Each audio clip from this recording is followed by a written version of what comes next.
Welcome back to another conference tournament prediction video, and today is a very exciting one because we're finally getting into the nitty-gritty of the conferences, the good Power 5 conferences, and all of the premier leagues in the sport of college basketball. Today we are doing the ACC, and this conference contains a lot of heavy hitters, a lot of bubble teams with big tournament implications, so we're going to get into all of that. Real quick though, before we get into our picks, make sure you check out our previous conference tournament prediction videos, and make sure you stay tuned because the rest of the week we're gonna be, putting out all of them by the end of in the next couple of days. Here we'll have all 31 out for you to go watch. So make sure you go watch those after this one, and stay tuned. Subscribe if you are new. Let's start off with the 12-13 game, Notre Dame versus Pitt. Now, I believe the 9 seed, 10 seed, 11 seed, 12 seed, and 13 seed all tied in conference play, and Pitt got the short end of the stick because they got the worst seed out of all of those teams. I would honestly argue that Pitt is the best team out of all these teams that tied with them. Pitt is still kind of a bubble team. I know they've played themselves pretty far out, but I'd still classify them as that. They're ranked 71st in Torvik. They got a 17-14 record, almost a top 50 almost a top 50 offense in the country. I think Pitt has enough over Notre Dame. I think they know they probably need to win the ACC tournament, if not make it to maybe the championship game. They got to make a pretty good run here. They're definitely still in play. I mean, they have opportunities here. They could pick up a win against UNC, Wake Forest, both also bubble teams. And then potentially if they beat Duke, that might be enough. I'm not sure. But I think against Notre Dame, they do get a win. I think they know that they kind of need to pick up a few wins here, if not win the whole thing.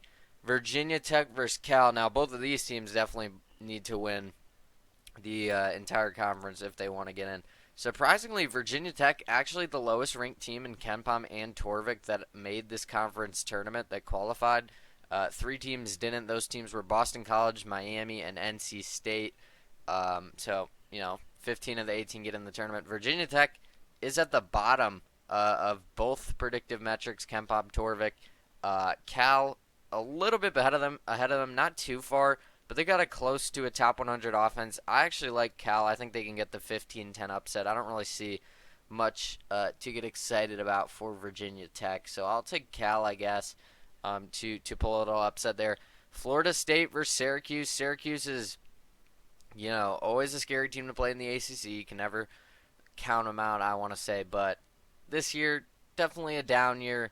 When looking at both of these teams, Florida State is actually a pretty solid team. Syracuse, top 100 offense, pretty rough defensively, though. They don't shoot the 3 very well. They don't shoot very often either. Florida State, on the other hand, is definitely the better team, I believe.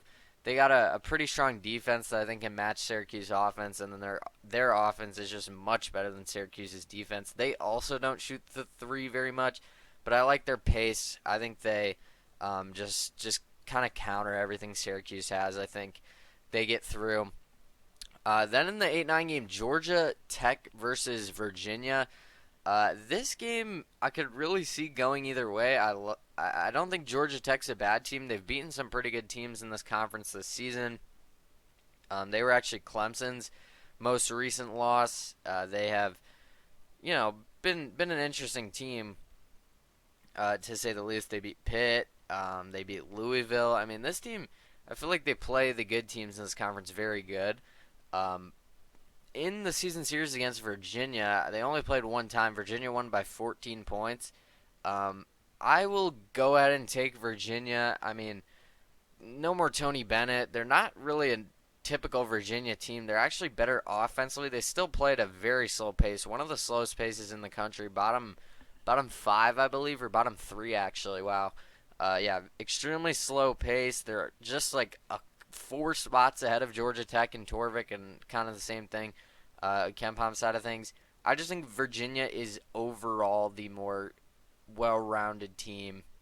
But yeah, definitely interesting that, their defense isn't their strong suit. I mean, it kind of still is because they play at such a slow pace, but offensively, they're actually shooting very well from 3, so I like them there. In the 5-13, UNC versus Pitt, huge game here. Loser of this, out of the tournament. Winner of this keeps their hopes alive. Both bubble teams, probably Both, I would say, are on the outside looking in right now. So this is a must-win game for both these teams. Who comes out on top? Now this one is very close. I worry about UNC just because they just can't rebound. They have nobody, no bigs really of any importance whatsoever. In the season series, they split. UNC won the most recent one by 1 at home, and then at Pitt, when they played at Pitt, they lost by 8 points. UNC actually has been playing pretty solid as of recently. They were on a 6-game win streak before they lost to Duke in the final game of their season. R.J. Davis, Elliot Cadeau, both very good players, very good guards for them. And I also will say, while Pitt is the seventh highest team in Torvik in this conference, as a 13 seed, which is crazy that they got such a low seed. Offensively is definitely their strong suit, but UNC is all the way up at 39th in Torvik. They're the 4th highest ranked team in this conference, and their offense is much better. Keep in mind their defense is way better. I just think UNC is slightly better. This would be a very close game, and I'm very excited because I think this game will happen. Huge bubble game, huge tournament implications, but I like UNC. I like their pace of play. They got a top 20 offense in the country. I think R.J. Davis has enough to get them through. Then we got a former Pac-12 matchup, Stanford versus Cal. When looking at Stanford, I didn't realize they're actually a really solid team. They're the 8th highest ranked team in this conference behind, all the bubble teams. They're kind of the best team that's not really in the tournament conversations. They'll need to win this conference if they want to get in. But they're top 100 in both the offense and defense. They got a top 75 defense. I like Stanford. I think they're a solid team. I think they move on. And then in the 6-11 game, SMU versus Florida State. SMU is also another bubble team. They're fighting to keep their hopes alive. At 22-9, you wouldn't think, but their resume just doesn't stack up very well. I will say, though, top 25 offense. They play at a very fast pace, and they shoot just pretty efficient overall as a team.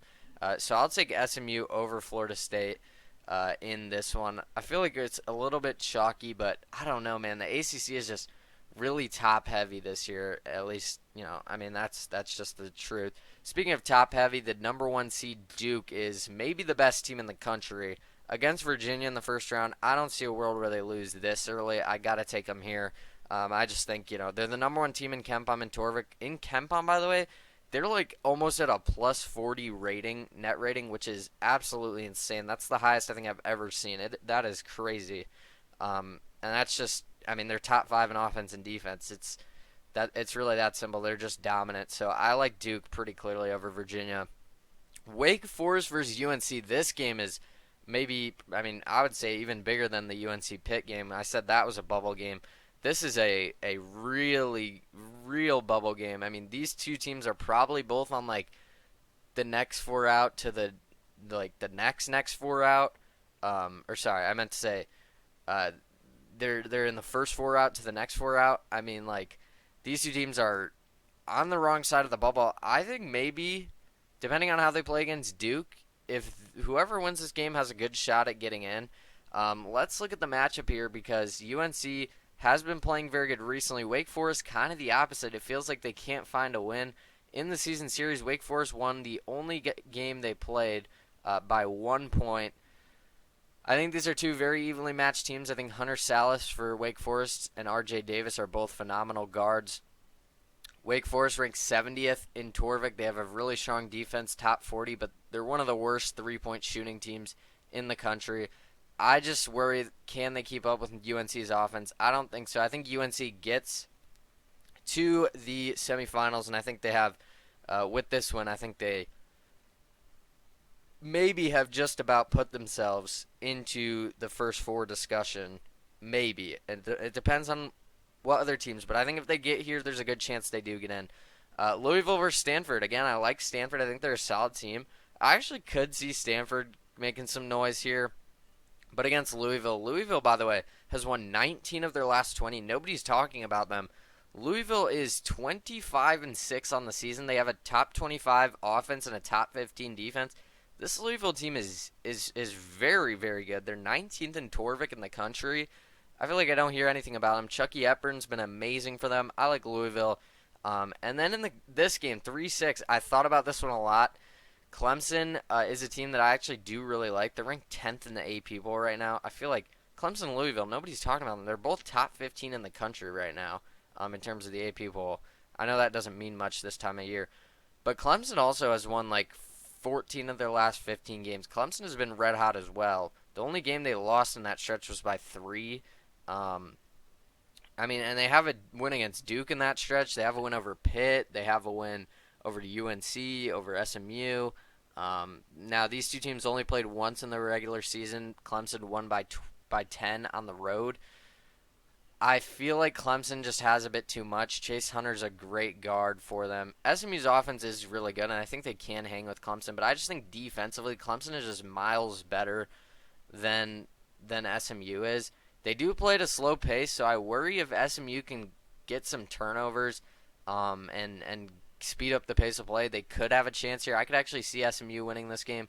Of the top 3 seeds, I think this game right here has the most potential to be an upset. But I think Clemson gets it done. They don't turn the ball over very much, and that's kind of why I'm going with them. I mean, I just feel like that's SMU's only real shot at this. I mean, not really. SMU's pretty solid 3-point team. Like I said, top 25 offense. And they offensive rebound very well. But Clemson's a good, solid rebounding team. It's not like they have a weakness there. And SMU doesn't really force enough turnovers for me to like this matchup for them. So I'll take Clemson. I feel like I don't love this. I feel like one of the top 3 seeds has got to lose. But it's just so hard. I mean, the ACC is so top-heavy this season. I mean, you look at the conference standings alone, they don't tell the whole story, but I mean, look at the top. Duke 19-1 in conference, Clemson and Louisville 18-2 in conference. The next closest team is Wake Forest, UNC, and SMU, all tied at 13-7, 5 games back of Clemson and Louisville, 6 games back at Duke. I mean, that just shows that the top of this conference is so strong. So I feel like it's hard for me to see any of these teams losing, but I will say if any of the top 3 seeds lose, I think SMU has the best chance to make that upset, but I'm not going to predict that. This one was really interesting. Duke UNC, a third time around, huge rivalry, obviously. Duke blew them out the first time. The second time was a bit closer in Chapel Hill, but Duke did still win by 13 points. I would be interested to see if this game did happen again, but I just can't go against Duke, man. They're just playing too good right now. Their only loss in conference was to Clemson. They only have 3 losses on the season. They beat Auburn. They're one of only 3 teams to beat Auburn. Or sorry, I guess 4 now. They're only one of only 4 teams to beat Auburn. I just feel like I gotta go Duke, man. I mean, look at what they're doing. I know it's the ACC, but they are beating every single one of these teams by 20-plus points. Keep in mind, recently they played Illinois. They won by 43. I know that was like a month ago, but I mean, look at these recent scores. They just beat Wake Forest 93-60. They beat Florida State 100-65. They beat Miami 97-60. Again, they're not great teams, but Wake Forest isn't a bad team. They could be a tournament team. I just think Duke has enough. Cooper Flagg, Con Kneppel, all those guys, they're just playing too good. It's hard for me to go against them. Louisville versus Clemson. This one really does make you think. Louisville's ranked 19th in Torvik compared to Clemson at 21. Both these teams have been on insane streaks in the ACC. Same thing with Duke. I mean, all these teams are playing so well. Louisville shoots the 3 very well, and they shoot it often. They shoot they're one of the teams that shoots the most threes per game. They play at a fast pace. Clemson, on the other hand, plays at a very slow pace. So I think 2 contrasting styles here. I think Clemson. This one is so tough. In the regular season, I believe Louisville won the game. I believe Louisville beat Clemson. I'm pretty sure they only played one time. Yeah, they only played once. Louisville won by 10 at home. Second time around, though, I think Clemson does get them. I just think Clemson is slightly better, but man, these 2 teams this one could definitely go either way. Chucky Hepburn versus Chase Hunter is going to be a great matchup to watch. 2 great guards, amazing guards. I mean, this is just, I mean, they're both top 25 in both offense and defense, just both great teams. I just feel like Clemson second time around, I just feel like they get them. It's a weird thing. Louisville shoots a lot of threes. They don't shoot them crazy effective. Clemson doesn't shoot as many threes, but they shoot them at almost 38% from as a team. As the slow pace, I think Clemson can control the pace in this game, and I think that benefits them enough. They play at their pace, and I think they get to the championship game. But against Duke, now they did beat Duke earlier this season, but a second time around, can they beat Duke twice? I mean, Duke may be the best team in the country. I always say it's hard to beat a team twice, and Duke might be the best team in the country. Do I think Clemson can beat Duke a second time? As much as I would love to see it, I don't think Duke's losing right now. It's really hard for me to pick against them. They have just been absolutely insane, what they've been doing to teams in the ACC.